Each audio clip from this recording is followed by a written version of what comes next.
Vous êtes sur le podcast d'Equinox. Equinox est un jeune parti politique français. Il n'est pas facile de développer un programme à base de quelques caractères sur les réseaux sociaux. C'est pour ça que, en plus de notre blog et notre site internet, nous avons développé ce podcast pour expliquer nos constats, nos aspirations et nos propositions politiques. Je suis Marine Chollet et je suis porte-parole du parti.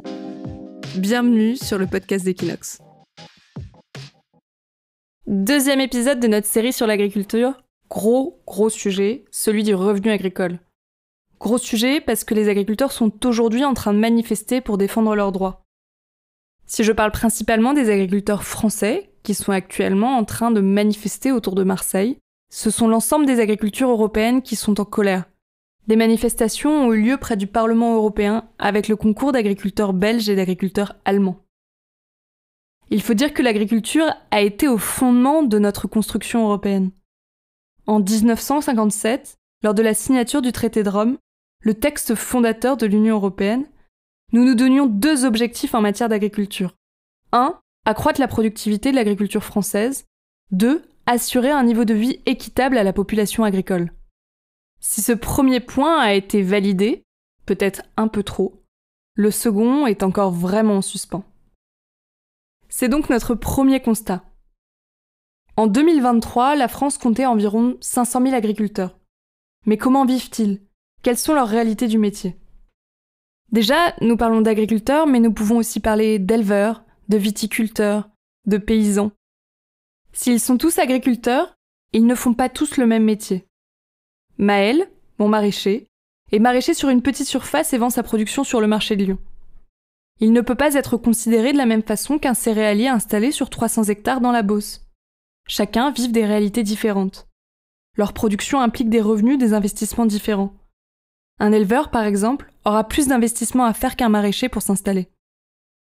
Ils ont aussi des modes de production différents. Deux agriculteurs, deux céréaliers, peuvent avoir des contraintes très différentes lorsqu'ils choisissent de s'installer en agriculture biologique, en agriculture conventionnelle ou en agroécologie. Si l'agriculture conventionnelle ou l'agriculture chimique et l'agriculture biologique sont deux systèmes bien définis avec un cahier des charges qui leur sont propres, aujourd'hui, l'agroécologie n'a aucune définition légale. Cela recouvre un ensemble de pratiques qui n'est cadré par aucun cahier des charges. Ainsi, tout le monde peut s'en revendiquer. Une piste pourrait être de mieux définir les modèles agricoles et en créer un troisième, en plus de conventionnel et d'agriculture bio. Ces choix de production impliquent une valorisation différente. Certains font le choix de vendre en direct sur les marchés, dans des restaurants, d'autres passent par des coopératives qui servent à alimenter les supermarchés. Nous ferons donc très attention à ne pas considérer les agriculteurs comme un même groupe social. Nous nous méfions de ces raccourcis. Pour nous, ce raccourci permet de donner plus de poids aux intérêts des syndicats majoritaires, aujourd'hui portés par la FNSEA et les jeunes agriculteurs. Il est donc difficile de faire des généralités. Et les statistiques agricoles le montrent bien. Elles sont intéressantes, puisqu'elles parlent du revenu des agriculteurs.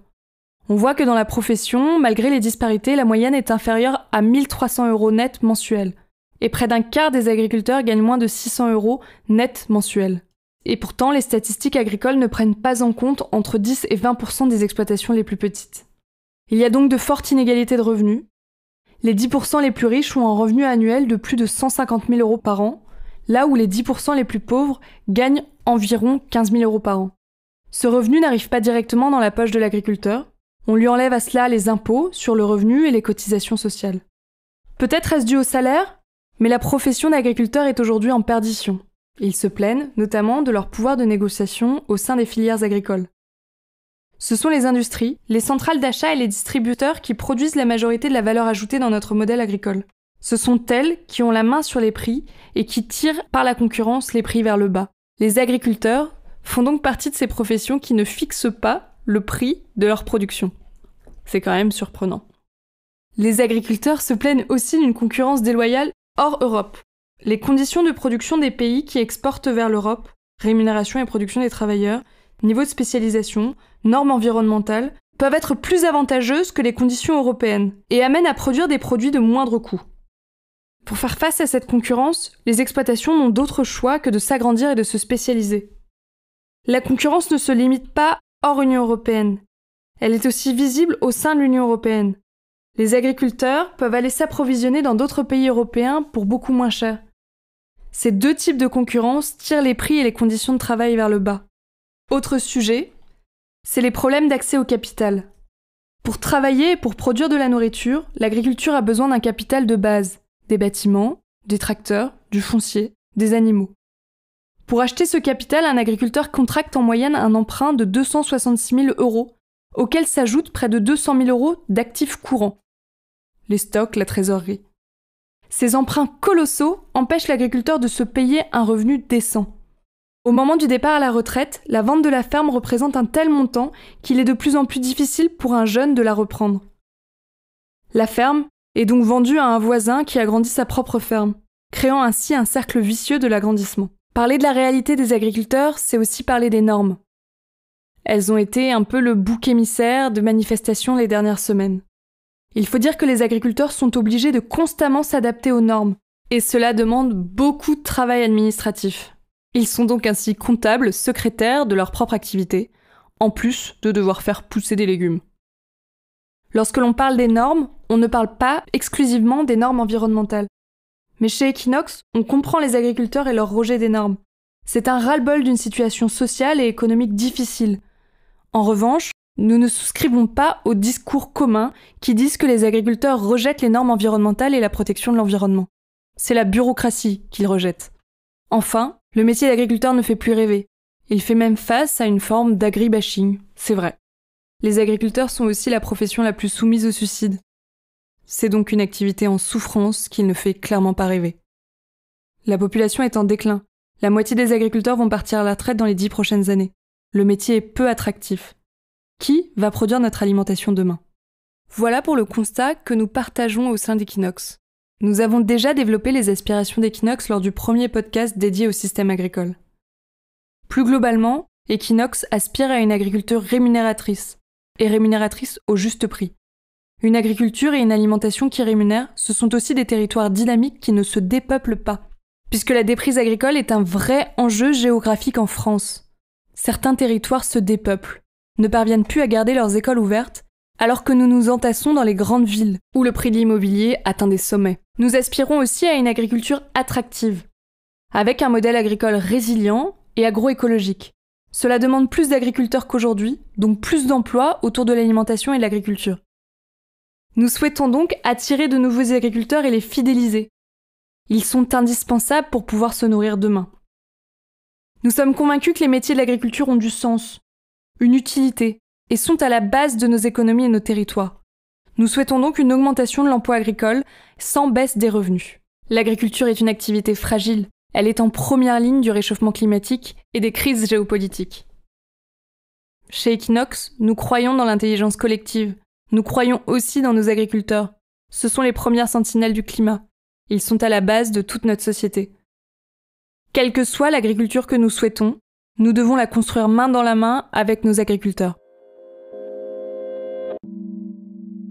La première proposition est de protéger les agricultures européennes en luttant contre la concurrence des importations. Pour cela, il faut revoir les traités de libre-échange qui sacrifient notre agriculture. Nous appelons à la mise en place de clauses miroirs, permettant de conditionner l'accès du marché européen à des produits qui ont les mêmes exigences que les États membres. Lorsque l'on parle d'exigences, on parle de rémunération et de protection des travailleurs, de niveau de spécialisation et des normes environnementales, sanitaires et éthiques.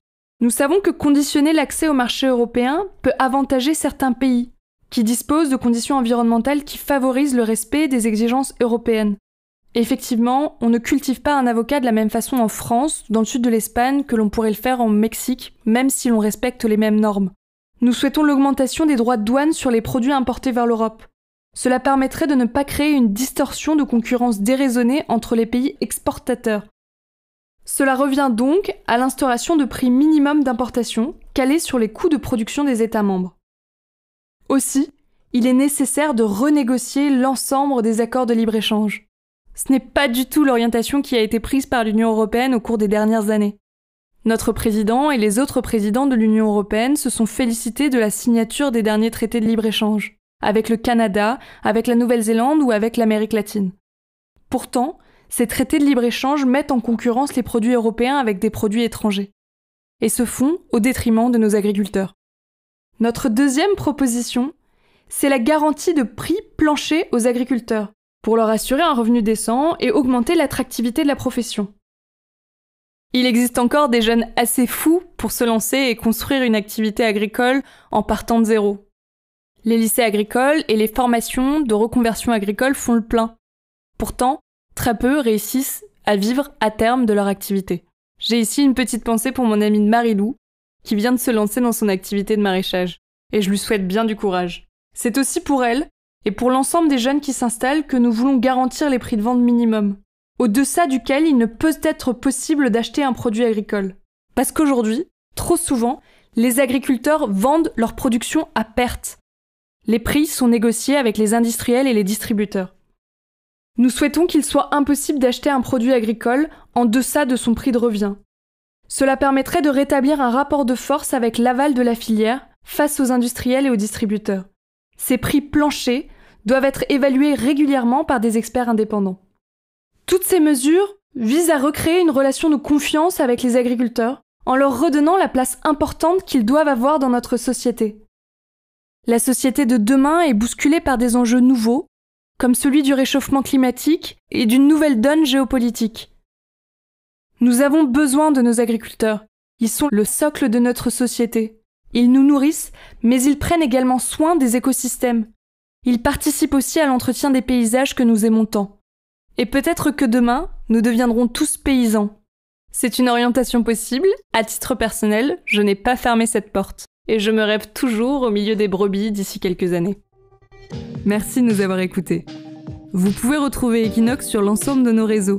Vous pouvez également vous rendre sur le site internet partie-equinox.fr pour adhérer ou pour nous soutenir.